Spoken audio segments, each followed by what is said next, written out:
Na, di ba? Butangin mo yung mga balon centerpiece sa lamisa. Kung man wala siyang weights, lupad. Naay uban, bato guys. Ayaw, taon bato. Mabokol. Taon kahatag kasi mong customer. Ug standy balon, naguyod ka. Bato. Pangit kayo.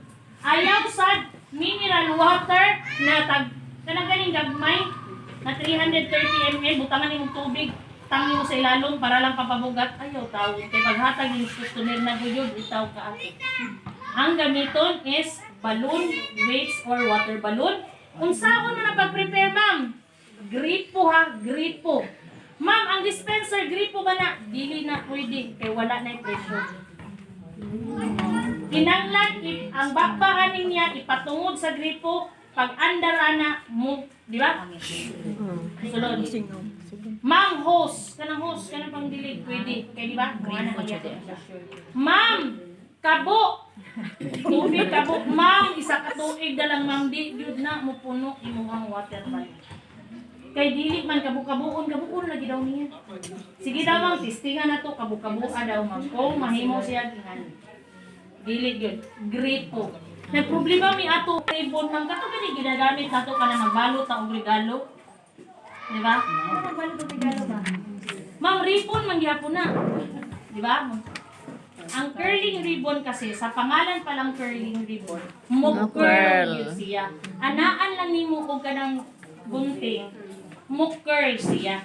Ang katumanggong ribbon sa kanang magbalot og regalo, magkabuang na lang mag-ana, di gyud magpareho. Bag ang gunting. So ang curling ribbon ang partner gid sa balloon. So barato ra man ni siya ug lighting. Scissor. Muni siya to mga armas. Scissor ug kini pa hand pump. Of course ato tay mga foil balloons, mga scotch tape, kinanglan na nato ni. Ini para dire. So okay. Next, unsay mga common mistakes nato pag maghimo tag balloon arrangement? Itong pagburot. Saktong pagburot ha.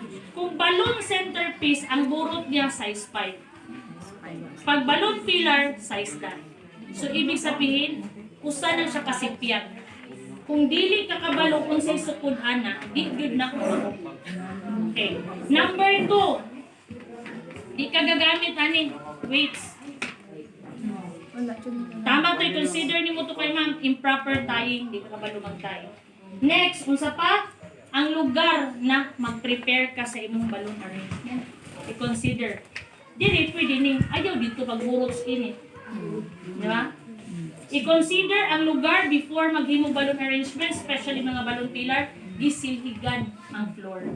Kay kung naay mga tusok, mangbuto ang atong balloon. Kami usually pag mag-set up we make sure malilihig yun mi anak before mi musugod. Kay ang balloon man gud pag imong ibutang sa floor, pag mag-prepare